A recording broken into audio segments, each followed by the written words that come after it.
So my name is Michael. I go by Mikey. I work here at Cabana Club, the host for SpeedRailz Austin this year. Born and raised in Dallas. I'm excited to be here. So I think my style behind the bar is, it changes a lot. You know, there's so many aspects to bartending. You know, some flair, speed, guest experience, sales. You know, there's a lot of skills that go into the craft. So some days I try to pick a goal, and I'm like, okay, today I'm just gonna put on a show for everyone. You know, some days I'm like, let's make sure that these sales are looking good. You know, I got a slower night. You know, I can pick it up. If it's slower, you know, I can just spend a little extra time with guests, make sure they come back. And then speed is one thing that we're always working on, efficiency behind the bar. So we're not wasting time. Austin's bar culture is really like it's kind of hit or miss in terms of who takes it seriously and who doesn't. It is college town, so a lot of people are just trying to just pay their way through school. Some people are career bartenders and they take it really serious and you want to stay here forever. And I learn from everyone. There's people that I look up to a lot. Great craft bartenders, great speed, great flair. A lot of people that I look up to. And I think just networking to the close-knit community, just networking, getting to go from place to place and learning from them is amazing. I think a great bartender is humble. I think humility is something that shines through in every bartender. You find a lot of bartenders, you go to them and you might ask a question that in their brain is a no-brainer and they look at you like you're stupid or whatever.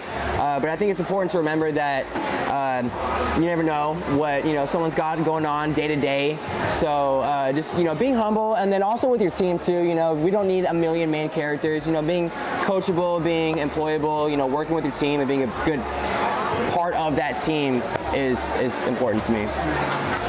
One piece of advice that I would give to a younger bartender starting off is it's not that deep. No one's gonna die. It's nothing's that serious. If you mess up, it's okay. If you don't have the right answer all the time, it's okay. So just learn to have fun with it, soak in as much as you can. I've seen people reach pretty incredible heights behind the bar, just doing what they do best. So I would just say, relax, chill out a little bit, enjoy the ride.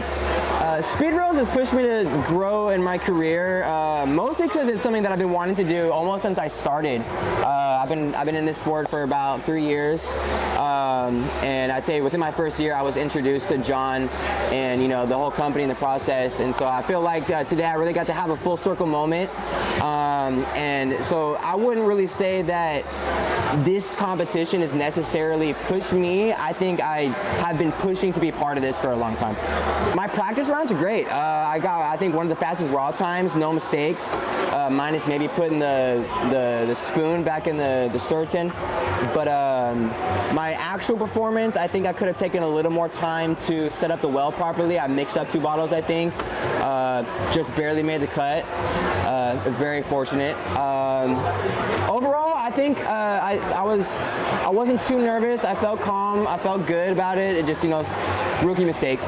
I'm so excited to be in the finals.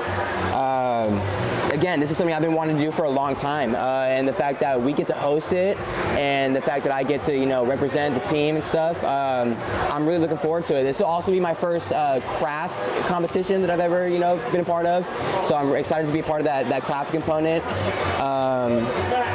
And then as far as the actual finals with real liquor, we're flipping over the ticket, not knowing what's going to be next, it's going to be really exciting.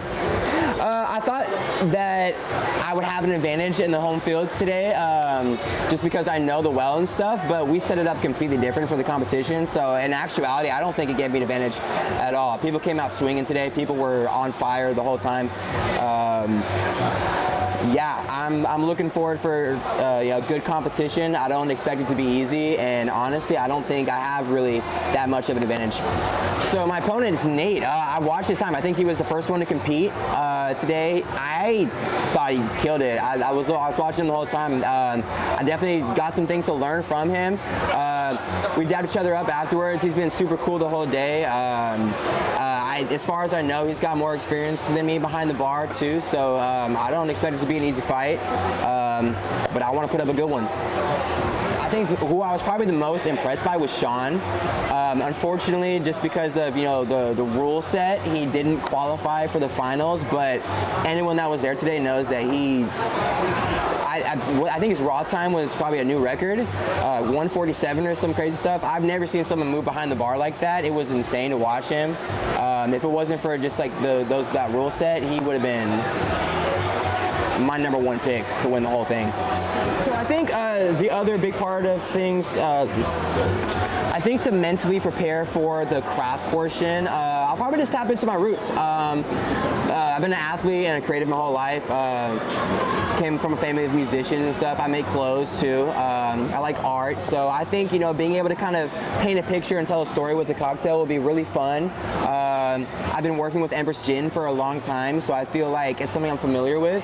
I think just getting to kind of put myself in a glass is going to be really fun.